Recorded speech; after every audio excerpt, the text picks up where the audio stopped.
and our dear friend, our brother Scott Ritter is here with us. Welcome back, Scott. Thanks for having me. Let me so please subscribe and hit like button, helping us reaching more people. And let me start, Scott, with the latest comments on the part of the Marco Rubio, Secretary of State of the United States. He says that we won't make any nuclear deal with Iran that doesn't include limiting the range of their ballistic missiles, so they can no longer threaten Israel. If I don't know how can we consider the policies on the part of Marco Rubio, because he was somehow talking the same way when it comes to the conflict in Ukraine. He was always the noise in the background. You know, the negotiations are somehow they're trying to do something in terms of negotiating to each other, negotiate to do the negotiations between the Iran and the United States. But when you see the Secretary of State of the United States talking this way, somehow he's blocking everything before even being started. Yeah. Look, Iran exists today. The Islamic Republic survives today because of its ballistic missile program, and because specifically that ballistic missile program can reach Israel. So what Marco Rubio is saying is commit suicide. Our conditions are you commit suicide, because we know 100% that if Iran followed through and limited the range of its missiles so they couldn't strike Israel, Israel would destroy Iran without fear of retaliation. So it's a non-starter. It's stupid. I'm in no position to advise the Iranian government on anything, nor would I. I'm not an agent of Iran. But when you take a look at what's happening here in the United States, someone needs to remind Marco Rubio that your boss wanted to bomb Iran, assembling the greatest armada in the world, the big stuff, really big stuff, and then he didn't. Why, Marco? You're the national security advisor, so you can get into domestic politics, Marco Rubio. You're not just Secretary of State. And you know why. Because the United States can't deliver the knockout blow against Iran. And Iran would be able to deliver perhaps a knockout blow against Israel and do significant damage to the United States. So it's the United States that is seeking out these negotiations. Iran's not crawling to America. Now, I believe that the Iranians are smart enough to know that you need to leave the window open. But Rubio just shut the window, just shut the door. There's no space here. Marco Rubio doesn't make the decisions in Washington. This is a politically driven sequence of events that is precipitated not by what's happening in the region, but what's happening at home. You see, this president is in danger of terminating his presidency prematurely.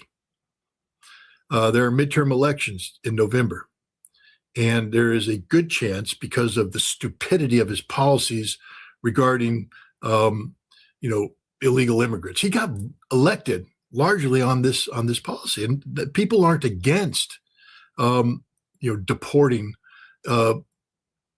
illegal immigrants, especially those with a criminal record. That's a good thing.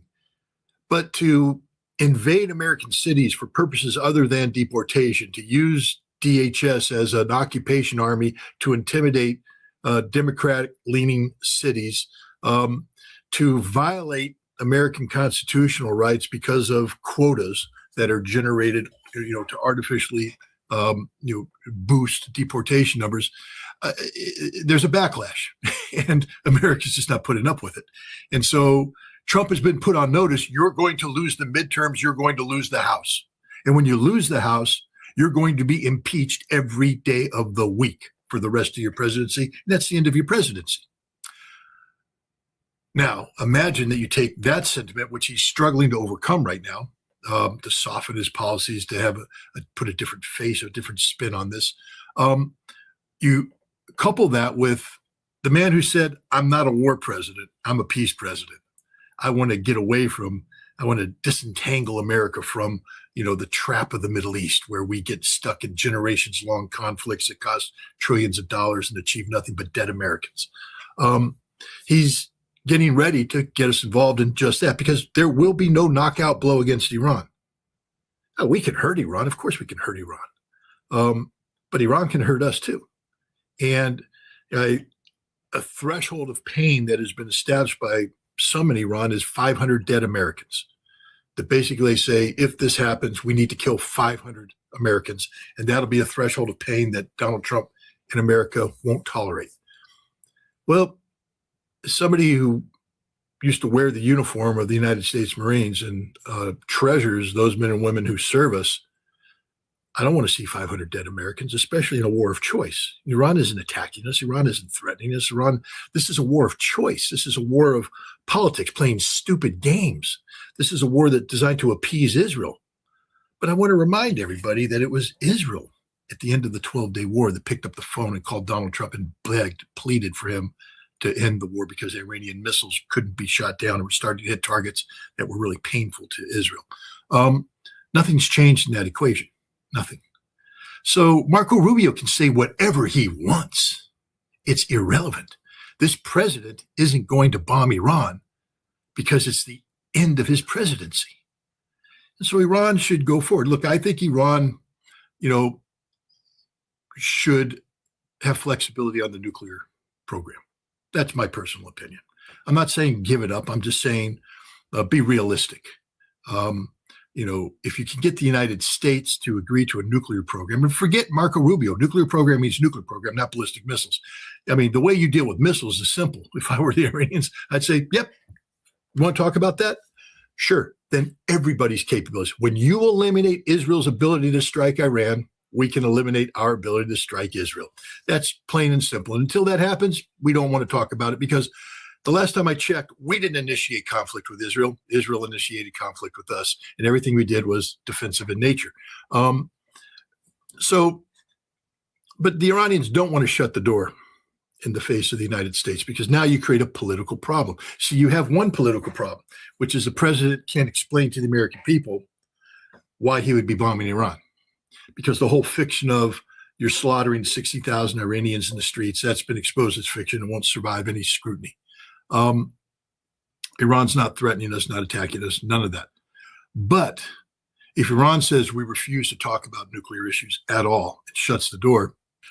Remember what happened last time we manufactured a case about weapons of mass destruction? And we went to war against Iraq. Then you give the president justification that could theoretically rally the American people around. I don't think it would, but it changes the political equation domestically. This is all about domestic American politics. This is all about the midterms and how Donald Trump positions himself to be successful in the midterm elections so his presidency can survive. A war with Iran, unprovoked war of aggression, a war of choice, would be disastrous for this president because he won't win. He is a bully. He expects to intimidate people into, capitulating shortly to either agree to an agreement or to give America what they want.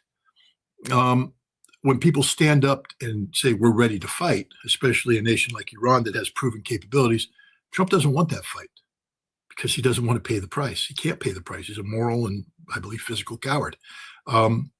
This is about domestic American politics. And as long as every action Iran takes keeps that in mind, I think they'll be okay. They have to play to the American mob. They have to convince the mob that Iran's not a target worthy of the death of any Americans. Do you think that if Donald Trump, let's assume, decides to talk and the negotiations somehow progress, do you think that Israel, as they put out yesterday and the day before, that they're going to attack Iran unilaterally? It doesn't matter if the United States is there to attack Iran. Why would they? Again, Israel's the one that told Donald Trump, don't bomb Iran unless you can deliver the knockout blow. Israel can't deliver the knockout blow. They did a surprise attack in June, and they didn't deliver the knockout blow, and they paid the price. So this is just posturing on the part of Israel. Israel's not going to unilaterally attack Iran because Israel will have Tel Aviv turned upside down. I mean, the Iranians have been preparing, I believe, for this very eventuality. Nothing's going to take them by surprise. The last time they allowed their entire country to go to sleep thinking they were in peace was the night that Israel attacked them and eviscerated their military leadership. That's not going to happen again. And Iran's capabilities are improving. So this is just bluster on the part of Israel. Again, if I were Iran, I would just ignore it. Or just put a statement out that if Israel attacks, we destroy Israel. It's the end of story. There won't be any, taking it nice on you this time. Our first targets will be all of your critical infrastructure. The lights will go out and never come back on. And we will be destroying targets in Israel with World War II type acceptance of collateral damage, meaning the day of us deliberately avoiding civilian casualties is over. This is an existential fight against Israel. You killed, 900 Iranians in their bombing attack in the 12-day war? 900 Iranians, civilians, were killed by the Israelis. Just tell the Israelis the gloves are coming off. You're not coming in, softly. You're coming in with the hammer. And the hammer will turn Tel Aviv upside down. Tel Aviv will look like Gaza by the time you're done. Just let the Israelis know that that's what's at stake here. And they'll shut up. They'll back. They won't shut up. The Israelis never shut up, but they'll back off. It was Israel that begged for the ceasefire in June. Israel begged, and Israel's telling Trump, don't attack unless you can knock them out. So what is Israel saying now? They want to restart a war that they lost, that they suddenly have ballistic missile defense capabilities that could solve the Iranian missile problem. They don't.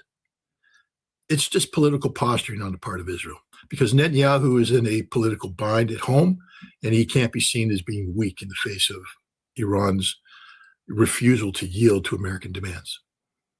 You know what's going on here in Iran? You see the intelligence, the military, they're not optimistic about negotiations with the United States at all. Whatever the government is trying to say that we may talk, we have to talk with the United States, but they say, oh, you can do whatever you want to do, but we are prepared to whatever the worst case scenario. If the United States decide Israel wants to attack us, we are prepared to respond immediately.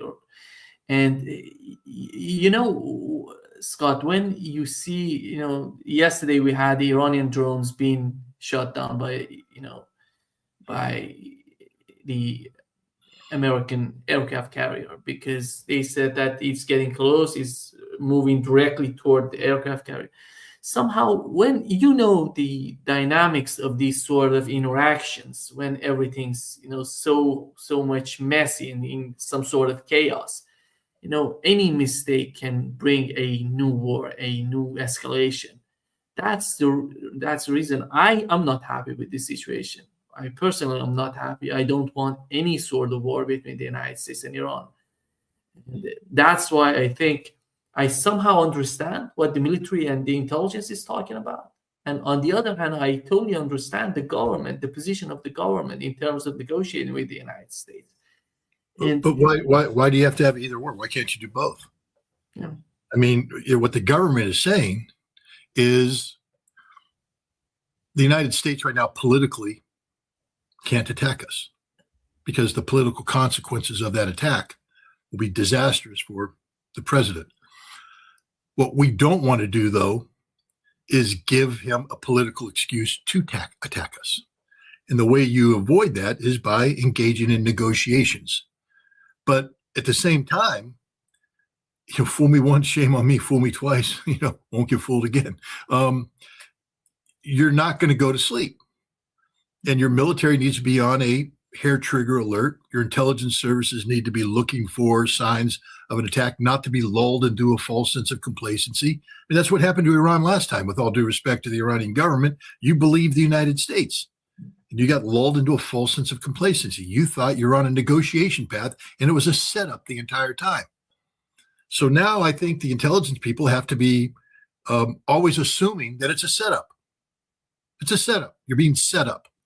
And your military has to be prepared to, retaliate with a knockout blow, the moment attack. No incremental attack, none of this. That's playing the other side's game. When the other side, puts on the gloves and throws the punch, knock them out. That's how they have to behave. But understand that Iran's not going to win a conflict with the United States. You're not going to win. The United States isn't going to win. You're going to hurt America in the cause. But the United States can do levels of damage that Iran doesn't want to experience. Iran saw what happens with precision-guided munitions. I believe one of the reasons why Iran agreed to the conflict termination at the end of 2022 because Iran was hurt. Iran was hurting. No leadership wants to subject their people to that kind of pain. And so while you're prepared for a war, responsible leadership has to also look for an off-ramp. And I think that's what the negotiations provide. Again, negotiation doesn't mean surrender. I mean, just because Marco Rubio says something doesn't mean that's what it's going to be. Again, from my perspective, the Iranians have a lot of latitude here just to tell Rubio to shut up and pound sand. Because, if Rubio doesn't want peace, then you should have bombed us yesterday. But you didn't bomb us yesterday. And there's a reason why you didn't bomb us yesterday, because you can't bomb us and win. And you're not ready to pay the price. And I would if I were the Iranians, I'd be that blunt. Marco Rubio, you're not ready to pay the price of a war.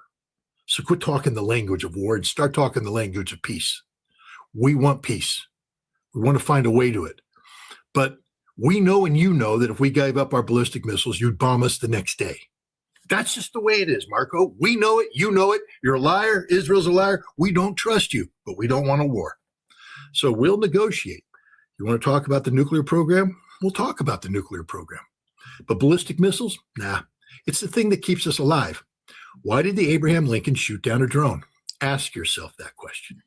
Because they're scared. They're scared to death.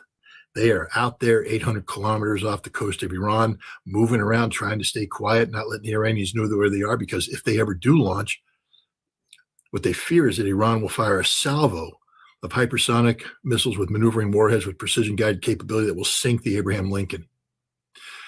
And so they're trying to stay hidden. They didn't shoot down that drone because America's being aggressive.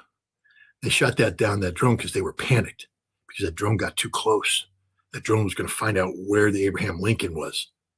They don't want the Iranians to know where the Abraham Lincoln is because they're scared because they know what will happen.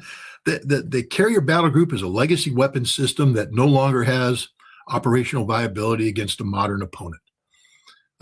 It's the same fear they have with the Chinese. If we ever end up in a shooting war with China over Taiwan, I can guarantee you that aircraft carriers are going to be way the hell out there because they can't come in close because they'll get sunk. If there's ever a shooting war with Russia, aircraft carriers will be way the hell out there because you get too close, they're going to get sunk. They're not survivable in the modern environment against an enemy equipped with area denial weapons. And that's, of course, what Iran has. So I think, Iran, you don't want to rub it in America's face. Like I said, you have to be very careful not to create the political conditions inside the United States where the president can justify a military strike against Iran.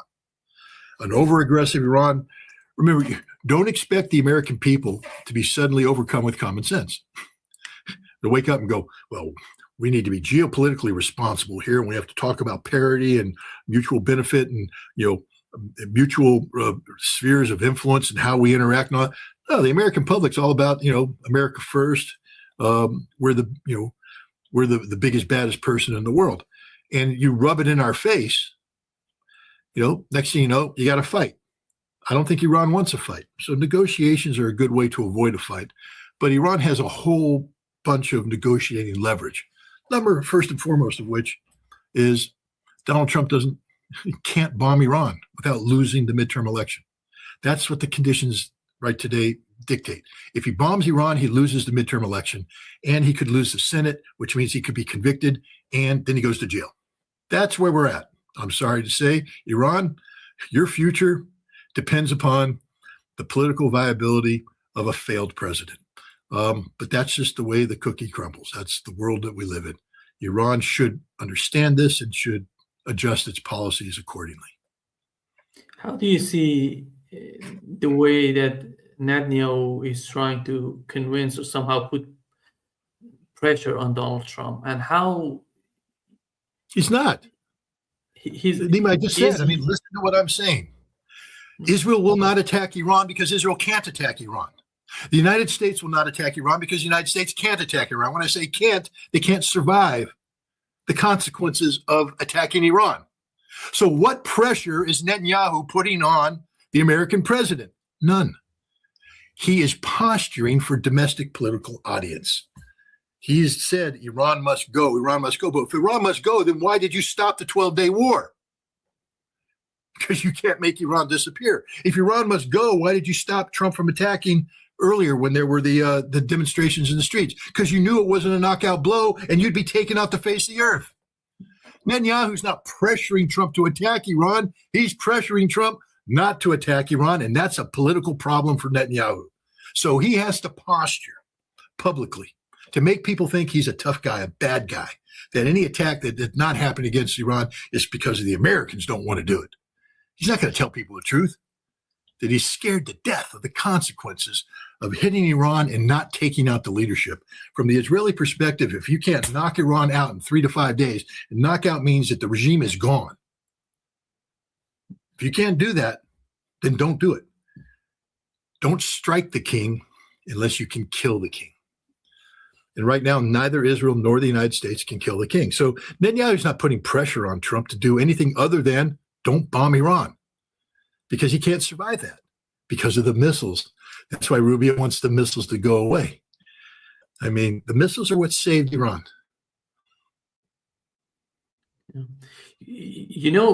My point is that the best case scenario for Israel would be a war between Iran and the United States, and Israel being at the margins of the war, not being that much involved in the war.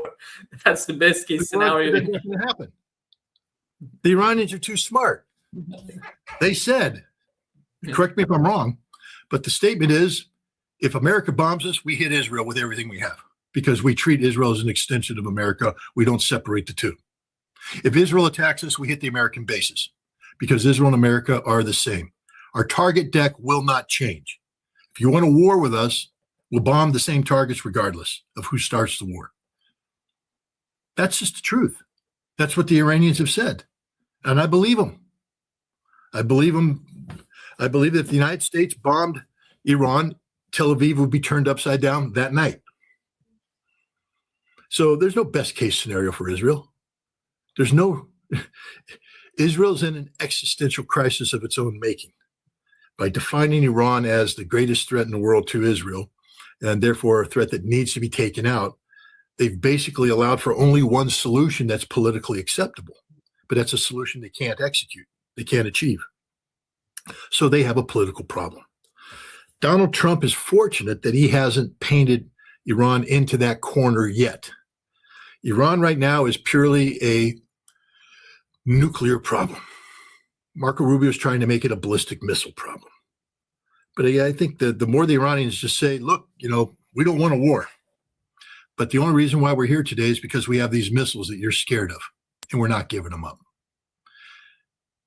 If you want us to give them up, you have to not only pull all your aircraft carriers away. Here's the deal. This is what I would tell them. We'll take our missiles off of frontline status and put them in storage spaces. You take your aircraft carriers and put them into port. And then as you decommission your aircraft carriers, we'll decommission our missiles. Meanwhile, we want inspectors on the ground in Israel making sure that all of their airplanes have been throttled down so they can't fly long distances. We don't want any Israeli aircraft that can reach Iran. And what reach Iran means they can't fly into Iraq and fire their standoff missiles. So you eliminate Israel's long-range strike capability verifiably. You eliminate your ability to, and then we'll get rid of the missiles. Fair's fair, right? Because anything else is just setting Iran up to be destroyed. The only reason why Iran exists today is because of its long-range ballistic missile program. That's it. That's the only reason. And to give it up and not insist on other changes is suicide. The other point in the other alternative in the calculation, in the equation that we have here in the West Asia is the assessment on the part of the Arab states together with Turkey. And they were trying to somehow make some sort of bridge between the United States and Iran to bring them together. And how did you find their sort of behavior in that direction? Do you think that they're honest in the way that they're behaving? Do you think that because after all, nobody, in my opinion, nobody would be happy about any new escalation in the Middle East, in the West Asia, between the United States and Iran, because that would be totally a devastation for the whole region. It's not just about Iran and the United States. The whole region would somehow, be somehow gets devastated by the war, by the economy of the war, the consequences of the war, the escalation, the attacks, and all of that. Do you think that they understand, they grasp that sort the reality of a new war in the Middle East? That's why they're trying to do this? There's no doubt that if you're an oil-producing country, you understand the consequences of an American-Israeli attack on Iran that expands into striking Iranian energy infrastructure. Iran then will destroy Azerbaijani oil production capability, Saudi Arabian oil production capability, Kuwaiti oil production capability. They'll probably destroy UAE, anybody, everybody. They will create an energy crisis. And so you have to weigh that in mind. The Saudis, they're trying to please everybody. We know that the Saudis have made a concerted diplomatic effort to reach out to Iran and that there's been high-level contacts, and they are looking to create stability, regional stability. We also know that Saudi Arabia at this point in time is dependent upon America for its security. They haven't been able to divorce themselves. This is why Saudi Arabia is looking for not just the bilateral security agreement with Pakistan, which was a response to the Israeli attack on Qatar, but now they're possibly looking to extend it to Turkey as well. And again, that's to create a very strong foundation to contain Israel. Israel is the problem and America is the supporter of Israel. So Saudi Arabia is torn right now. So I think it's very possible, because I've read things. You got to be careful what you read because there's a whole bunch of misinformation being put out there. But, I've read that the Saudis are encouraging the United States to attack. I also know that Saudi Arabia is continuing to provide bases for American military aircraft. They say that they won't allow their bases to be used, but they've lied before. And if it comes to, again, a situation where the United States says this is the knockout blow, meaning we're going in for the kill, I think Saudi Arabia at this juncture would say, okay, do it. Use our bases, do it, but kill them, kill them, kill them. Do not let them survive. And you have to kill them quick, because otherwise they're going to take out our oil fields. And that's bad news for us. So I think there's that sentiment in Saudi Arabia and maybe in other nations as well. Turkey's interesting. The Zanzibar corridor. You remember that? I mean, this was a big crisis between Turkey, Azerbaijan, Armenia, and Iran. And Iran said, if you build the Zanzibar corridor, we're not sitting by idly. This could be about war and everything. And Tom Barak was in there pushing this thing. It was Trump's corridor, Trump's peace corridor. Trump deserves the Peace Prize because of the peace corridor and the Zanzibar. No one's talking about it anymore. No one's talking. Why? There's some interesting things happening right now. In Georgia, the Republic of Georgia, in Abkhazia, the breakaway republic, the Russians are working really hard to get that rail line open. Why? Well, because it goes from, if you open up that rail line, you've got direct connectivity from St. Petersburg, the Far East, all the rail lines come in, and now you have a rail line that doesn't go through Baku and then have to use the Caspian Sea. You have a rail line that comes down through Georgia into Armenia and into Iran. And suddenly you can put a trainload of goods in St. Petersburg and bring it all the way down the Chabahar. And then it goes into the Indian Ocean. Chinese goods can do the same thing. And Turkey's okay with this now. See, Turkey was looking for this corridor that busts through Armenia and got into Azerbaijan to get into Central Asia. But Turkey's not playing that game anymore. Why? Israel. And I think Turkey's now recognizing that there's a greater threat from Israel and from the United States, pressuring Arab states into this, Abraham Accord type arrangement. Israel has declared Turkey, some Israelis have declared Turkey to be a greater strategic threat to Israel than Iran. And so Turkey's changing its posture a little bit. And it's just fascinating to watch. Watching the Zanzibar corridor disappear is a geopolitical problem, because there was a while back, this, we talked about this before, where this was going to be a war. Iran actually was sending troops up to the border with Azerbaijan.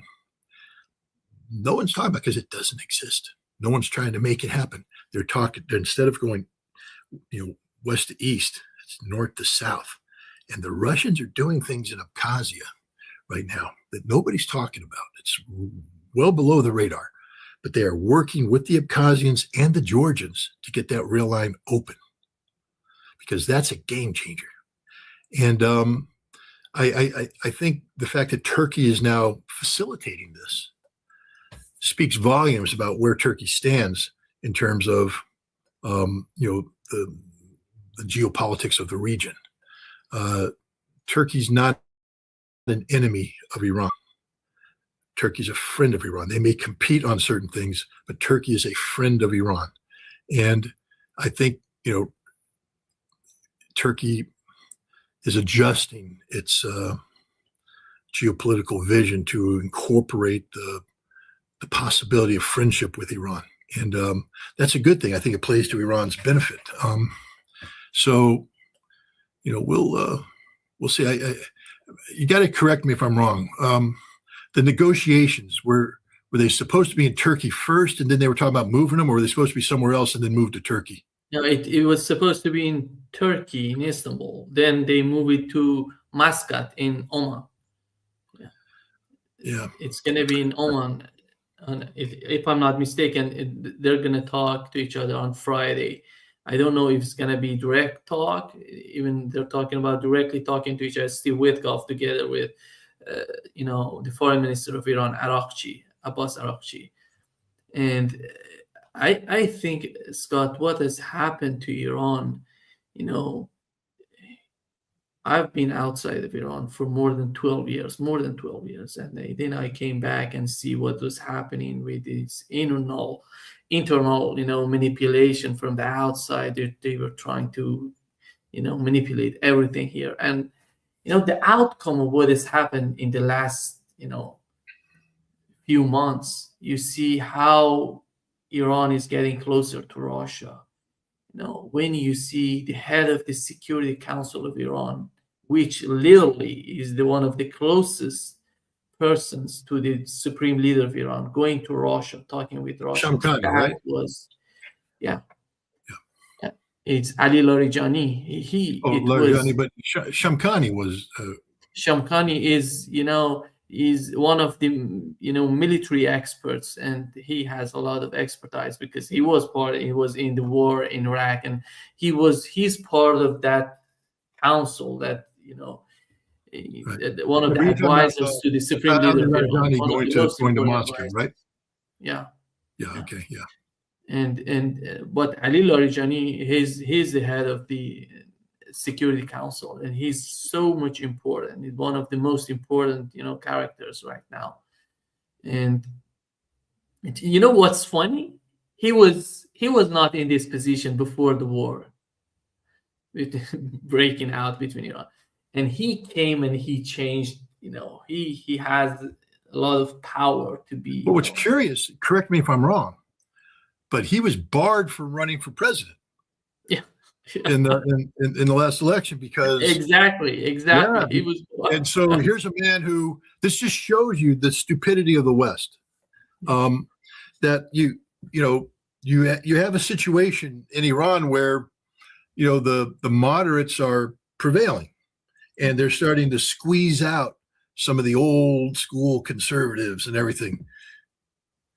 And again, if I were in the CIA running the Iran Mission Center, I think we closed it, but whatever, I'd be telling the president, let this happen.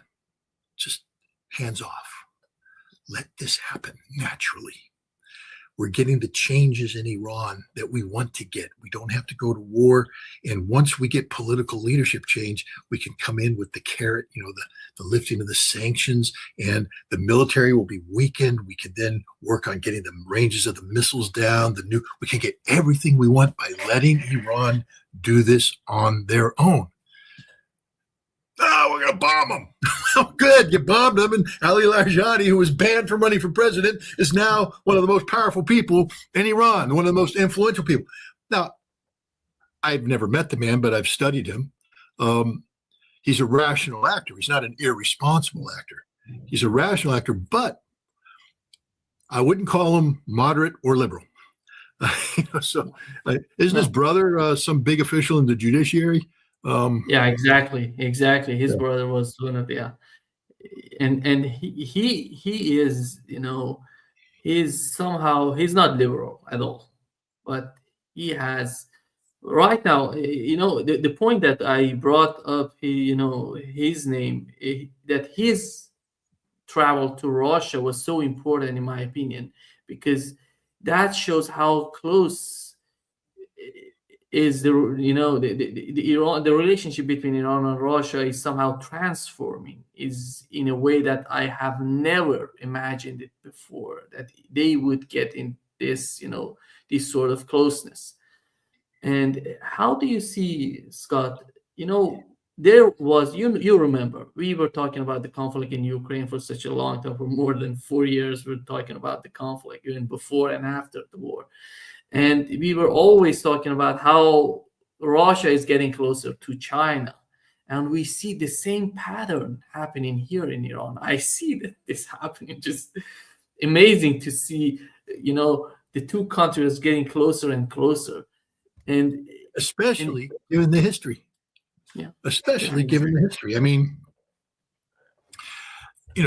not just the history of, back in the Wild West of the colonial period, with Imperial Russia running rampant throughout Persia weakened, the Soviet occupation of Persia of Iran during World War II, and the effort by some in the Soviet Union at least to carve off northern Iran and make it a Soviet republic, and then there's just the overall. When I was in the Marines, I was assigned to the Rapid Deployment Force. The 7th Marine Amphibious Brigade was the Marine component of this. And in 1985, we reworked the intelligence portion of the the operation plan, for intervening in Iran, because the Soviets were going to make a move on the warm water ports of Chabahar and Bandar Abbas. And so our plan, we were going to do an amphibious operation, seize Bandar Abbas, seize Chabahar, put forces ashore, etc. And at that time, you have a counterintelligence packet, and there were lists, white lists, the good Iranians that we could bring in and use. The black list, they're the guys that we round up and put in prison. The gray guys that we have to monitor. But we were looking at Iran, as a nation that was at threat from Soviet intervention, and the Iranians were too. The Iranians were concerned about that. What would happen if the Russians made a move on the warm water ports? Up until 1978, 79, Iran was part of CENTO, the Central Treaty Organization, along with Iraq. They left Turkey. When I was in Turkey, my father was an advisor to the Turkish Air Force, and the Iranian connectivity was there. We used to have a basketball tournament in the high school, the George C. Marshall High School, and the CSTL, I forget what that stood for, but it's a tournament where we invite teams from Greece came, all American high schools. Team from Greece came, the Turkish teams came in, and we had 2 teams from Iran come in, Isfahan and Tehran. American high school teams came in 1975, 76, and 77. I think 77 they may have gotten canceled because there was stuff going on, but there was this connectivity, NATO style connectivity with Iran up until the late 70s, and the Islamic Republic brutally suppressed the communists in Iran. Was it the Tuda party? You know, I mean, hi, you're all legal. Come on out of the woodworks, registered, everything. Thank you for registering. Arrest them all and shoot them. Thank you. And the Soviets were like, you can't do that. So there's this animosity, this mistrust, this dislike. And again, if I were in the CIA, I'd be like, play up on this. You know, they don't like the Russians. Don't let them get close to the Russians. You know, don't let this happen. And yet we screwed it up. I mean, even when they had common cause, if you remember early on in the Syrian intervention for Russia, the Russians were firing air-launched cruise missiles and that were striking targets, ISIS targets inside Syria. And they got permission from the Iranians to fire them over and actually have the bombers come into Iranian airspace and release the munitions. And then they went and got permission to actually land their aircraft at an Iranian base. That was 2015 or 2016. And the Iranians said, get them the hell out of here. We don't want Russian planes on our bases. The Iranian people said, no, no, no, no, no, no, no. And that, you know, that tells you there's deep-seated resentment out there. And yet today, just the opposite is happening. You have Iranian military officers training at Russian military academies, going to schools to learn the different trades. You have Iranian engineers, military industrial engineers, working with the Russians in various factories, learning things. You have Russians coming in and learning from the Iranians. You have military on military delegations. And the most important thing is you have a strategic security agreement that's been ratified finally by the Iranians. I mean, I loved it when everybody in June, why aren't the Russians helping? Because the Iranians never ratified the agreement. So maybe the Russians can't help because there is no legal framework to help. Now, it's not a mutual defense agreement. You know, Russia's not going to come running and go to war against the United States or Israel if they bomb. But just read between the lines. How did the Iranians shut down Starlink? By themselves? Or were they advised by people who have a history of shutting down Starlink?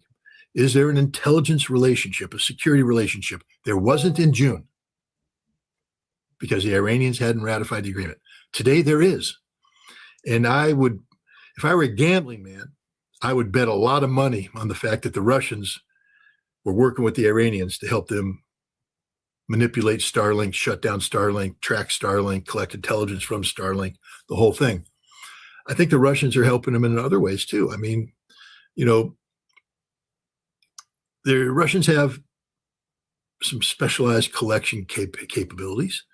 And when the United States flies a B-2 bomber, and remember, the United States has been flying B-2 bombers in the region for a long time, but they flew a strike package into Iran that was predictable because they told the Iranians all about it. And do you think the Iranians told the Russians about it? Yep. And do you think the Russians collected? Yep.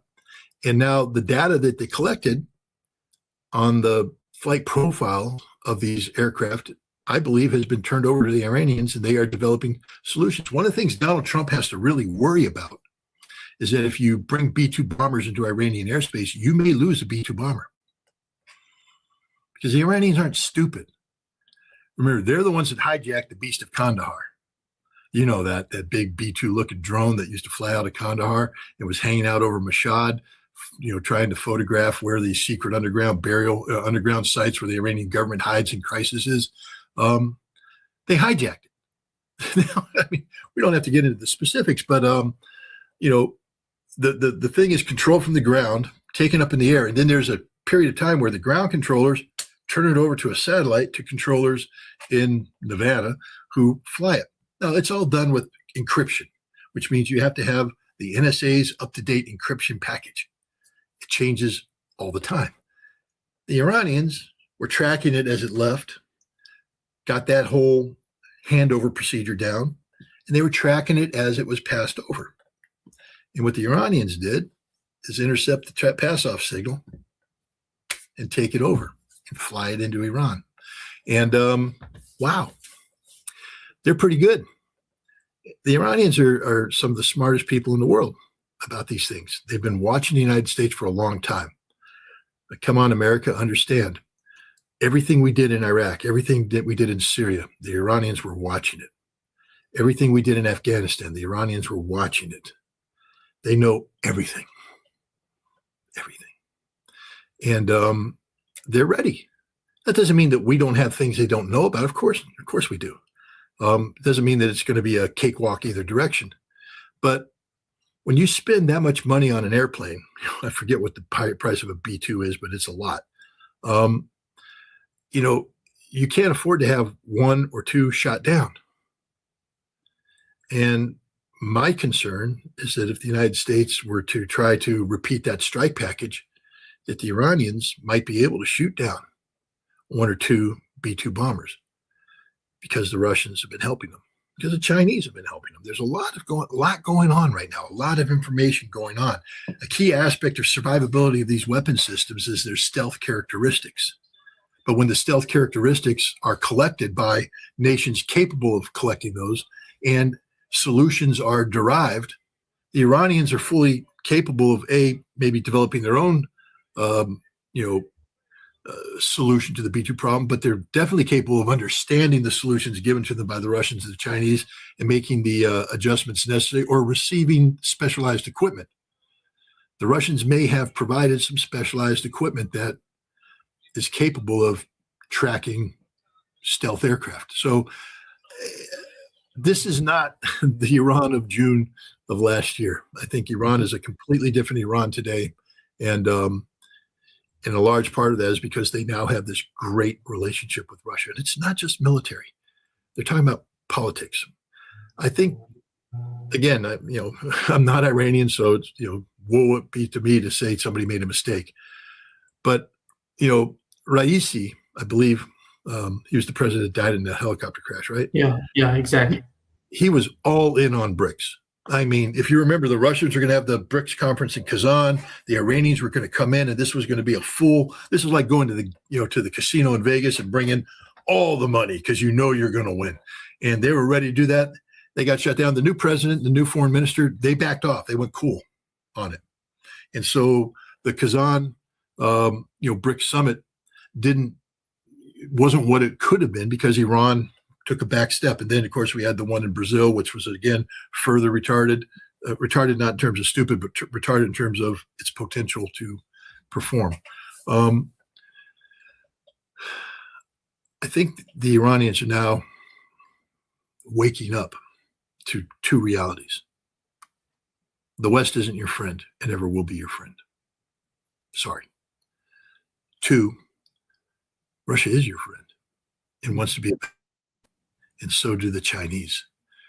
If the Iranians can successfully divorce themselves from the West that they've been attached to for so long and make this pivot to the East, I see nothing but good things for Iran. I see good things economically. I see good things geopolitically. But it's going to require the Iranians to change their mindset. And it's tough because you've got these huge diasporas in the West, especially the American diaspora, that retains connectivity with Iran. And you said it earlier. You talked about, the information warfare operation that's taking place, the propaganda. Now that Iran has good relations with Russia, what I would advise, maybe you could help them. There's a guy named Andrei Ilnitsky. He's a lieutenant general, was an advisor to Shoigu. And he has brought into maturity the concept of mental war. And mental war is hybrid warfare techniques used to collapse a society from within, culturally, intellectually, psychologically. And in order to do that, you have to have connectivity, a flow of data. The Iranian people need to understand this, that the CIA, that MI6 and Mossad are using your connectivity to destroy you from within. That's what they're doing. I just, again, to have fun, why don't you do a survey of all the professors in Tehran, all the University of Tehran who left when these demonstrations started, who decided they didn't want to live in Iran anymore. And ask yourself why they didn't want to live in Iran anymore. And then ask yourself why so many of their students were involved in the violence. Because the connectivity that the pro-Western elite in Iran have creates a vulnerability. I know the Iranian security service is up on this, but there was a time where Iranians could travel freely to Europe and attend conferences. And they were heavily recruited during these conferences, heavily recruited. And then they came back and they used their influence in the universities to recruit people too, people who still believed in the notion that the West is your friend. And that if you could just neutralize these conservatives, sanctions could be lifted and the economy could flourish and everything would be great. That's just going to lead to your downfall. If the Iranian government, the Iranian people allow this connectivity to take place, mental war is being waged against you on a daily basis, working to collapse you from within. You know who's not waging mental war against you? The Russians and the Chinese. The answer is so obvious what Iran needs to do here. I've used this before, and I don't mean to insult any Iranians, but I call it abused spouse syndrome. You know, the wife that gets beat by her husband, he keeps coming back because he loves me. That's Iran in the West. We beat you, and we beat you, and we beat you, and you keep coming back because you think we love you. We don't love you. We hate you. We despise you. I mean, a husband who beats his wife hates his wife, despises his wife, doesn't love his wife. The United States hates Iran. Really, a visceral hatred for Iran. We don't respect your culture. We don't respect anything, your religion, your language. We don't respect any aspect of you. We belittle you over and over again. And yet, Iranians keep coming to the West, keep turning to the West. It's abused spouse syndrome. You need to liberate yourself from that. You need to recognize that the United States is your enemy, not your friend. And that's not going to change for a very, very long time. And then you make new friends, better friends. And I think Russia and China are your better friends. Yeah.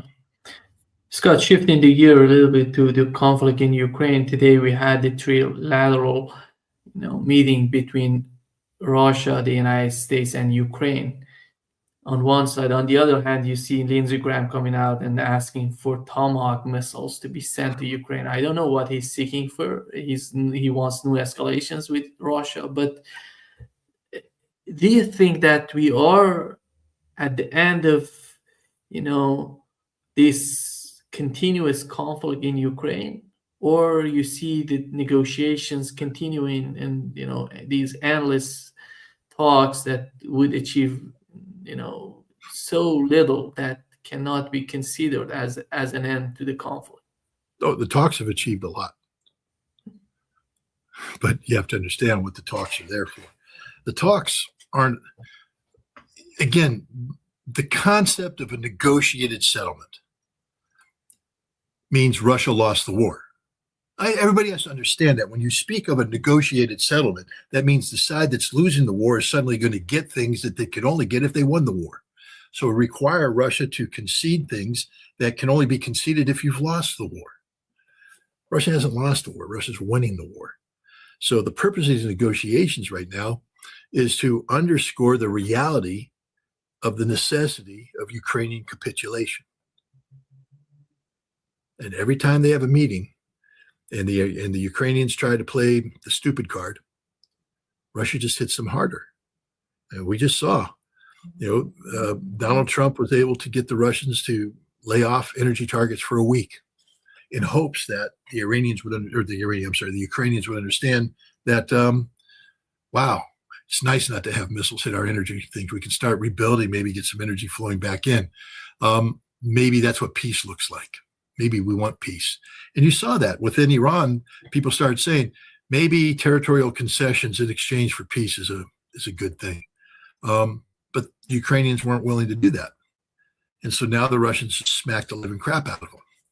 And this is where the negotiations are good, because negotiations prove a point. They prove a point that this war doesn't end until Russia's objectives are met. Lindsey Graham,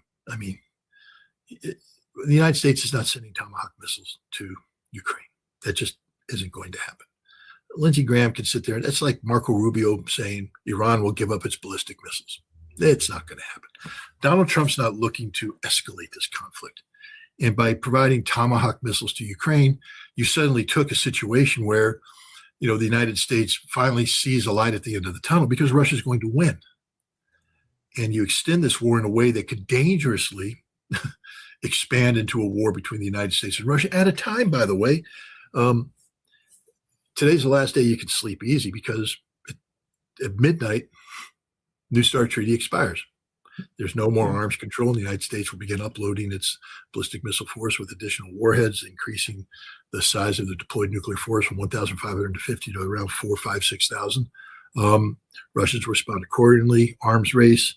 The nuclear nonproliferation treaty will have been proven a lie because the key aspect of the nuclear nonproliferation treaty is not only that non-nuclear weapon states don't get nuclear weapons, but the nuclear weapon states get rid of theirs. And here in the United States and Russia will be reversing course, expanding their arsenals. And other nations will say, then we have to get weapons of our own, and we're going to see the proliferation. I mean, it's going to be a completely different world, a wild, wild west. And the more nations that have nuclear weapons, the greater likelihood that nuclear weapons will be used. So, yay. And so Lindsey Graham wants to give Ukraine Tomahawk missiles at a time when there's no strategic framework of stability between Russia and the United States.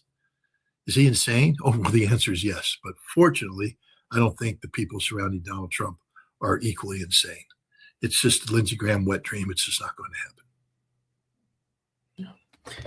Before wrapping up, Scott, I wanna ask you a question about Europe, because Europe is so much confused. They don't know, whenever it comes to the war in Ukraine, even in the Middle East, you've seen, Emmanuel Macron, his private messages coming out and saying that we are all in with to attack Iran, but let's ignore the case of Greenland.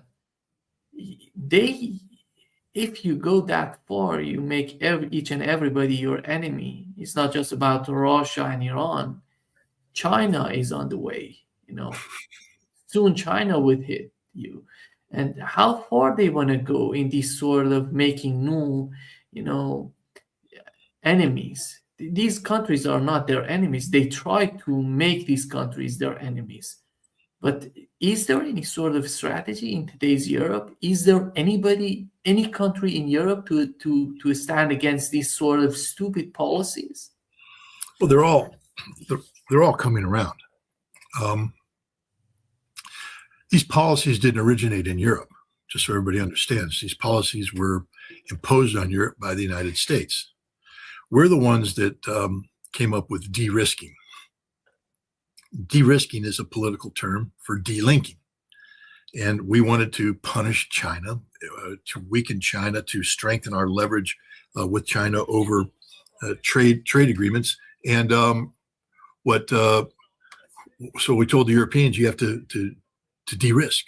And so Ursula von der Leyen, Merz, company, everybody flew over there and tried to tell the Chinese, we're going to relook at our relationship with you. We're going to de-risk. And I remember when the Germans went over there, Merz went over there with a delegation, and VW said, are you high? Hey, Merz, you have crippled us with your stupid policies here in Europe. We don't make any money here in Europe. We don't make any money in the United States anymore. The only place we turn a profit is China. And now you want us to de-risk in China, so we make no money. And if you do that, we go away. Didn't Volkswagen just go away? So, the Europeans have dug their own grave now, but they're waking up because the wake-up call was Greenland. And they suddenly realized that the threat isn't Russia, the threat isn't China, the threat isn't Iran, the threat's the United States. And more people recognize this. And that's why you hear, people like Macron and Merz suddenly saying, we need a dialogue with Russia. Remember, the last time they wanted a dialogue with Russia is only when Russia comes crawling to them on their knees after having been militarily broken in Ukraine. Well, that didn't happen. But now they desperately realize that, as they reevaluate their relationship with the United States, they need to have stability. They can't afford to go down this route because the path of conflict with Russia was only viable in their warped, sick minds if the United States backed them up. in the United States isn't going to back them up. So I do see a change, but I also believe that we're going to continue to see revolutionary change, political change in Europe, and that these political and economic dynasties that have existed for decades are going to fall, be replaced by people who